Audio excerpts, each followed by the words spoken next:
बिस्मिल्लाहिर्रहमानिर्रहीम। नाज़रीन, हम इस वक्त नत्थे दन्ने कब्रस्तान में मौजूद हैं और बड़े ही एक अहम इशू की तरफ जो है वो आपका जो तवज्जो है वो मबजूल करवाना चाहते हैं। ये नलका जो है ये कब्रस्तान में लगा हुआ है और इस तरीके के तकरीबन 3 से 4 नलके जो हैं वो नत्थे दन्ने कब्रस्तान में लोगों ने अल्लाह की रज़ा के लिए लगवाए हैं। तो अब होता क्या है कि नशई अफराद जो हैं वो आते हैं और इन नलकों की हथियाँ उतार के ले जाते हैं और ये नलके जो हैं वो बेकार हो जाते हैं। ये आप देख सकते हैं कि ये हम इस वक्त जनाज़गाह कब्रस्तान नत्थे दन्ने में मौजूद है। इस वक्त ये दलील के तौर पर आपको एक नलका जो है वो दिखाया जा रहा है।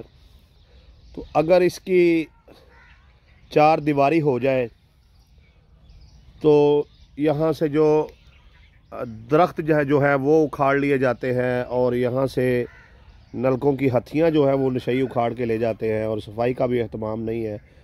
तो इन सारे मसाइल का हल जो है सबसे पहले इसकी 4 दीवारी जो है वो होनी चाहिए, क्योंकि जब 4 दीवारी होगी तो फिर अब मुश्किल होगा किसी शख्स का ऐसे ही घुस जाना और घुस के जो है वो चोरी करके जो है हाथी वगैरह ले जाना। तो हमारी इलाके के जो सियासतदान हैं उनसे और जो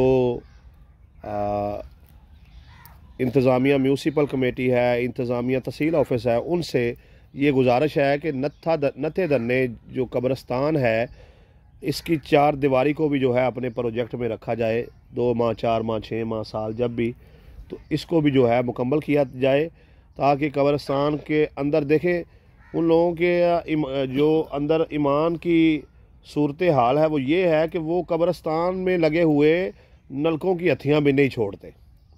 तो बड़े अफसोस का मुकाम है और हज़रत अली का कौल है कि जो एहतियात है वो निस्फ़ ईमान है। कम अज़ कम 4 दीवारी हो तो उससे कुछ तो एहतियात होगा, कुछ फ़र्क ज़रूर पड़ेगा।